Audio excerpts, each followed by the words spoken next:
دەبیتای هارکی هەرکێ چەند ڕۆژێکە وەک پێشمەرگەیەکی خۆبەخش هاتووەتە ناو ڕیزەکانی پێشمەرگەوە. جیاواز لە خۆبەخشە بیانیەکانی دیکە هەرزوو بووەتە جێی سەرنجی پێشمەرگەکان بەهۆی درێژی باڵایەوە. ڕۆژ نییە دەیان وێنەی لەگەڵ نەگیرێت. درێژی باڵایەم خۆبەخشە 2 مەتر و 15 سانتیمەترە. جۆن خەڵکی ویلایەتە یەکگرتووەکانی ئەمریکایە. تەمەنی 23 ساڵە و پێشتریش بۆ ماوەی 2 ساڵ لە ڕیزەکانی سوپای ئەمریکا سەربازی کردووە. هێشتا ناتوانێت بە کوردی قسە بکات.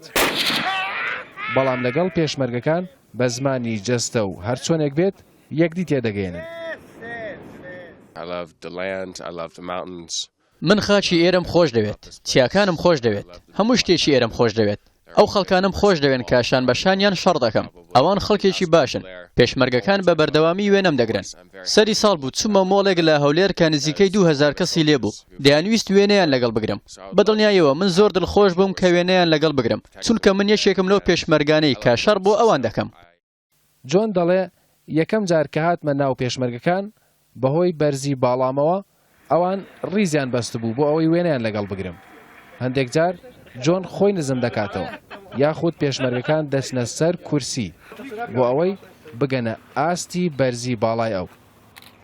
وەڵام من تا ئێستا بەخۆم دەمگوتە من یعنی هەیکەلی خۆم عیبی نییە بەس کە جۆنم دیت یعنی زانیم زۆر گسکۆکەمە هەستم بەخۆم کرد بەڕاستی. وڵای جۆن ماوەی 3-4 ڕۆژهاتیە لە تیاتێ بەڕاستی زۆر خۆشیانی کەسە ڕێک و پێکە جۆن بەڕاستی لەگەر ئێمەش زۆر باشە یان ئێمەش ڕسمی لەگەر دەگرین و بەپێی ئامارەکان تەنها لە باشووری کوردستان زیاتر لە 100 هاوڵاتی بیانی وڵاتی خۆیان بەجێهێشتووە و هاتوونەتە ناو ڕیزەکانی پێشمەرگە و وەک خۆبەخش بەرامبەر بە داعش دەجەنگن. ئەوە جگە لەو بیانیانەی هاتوونەتە ناو ڕیزی هێزە کوردیەکان لە ڕۆژاوای کوردستان.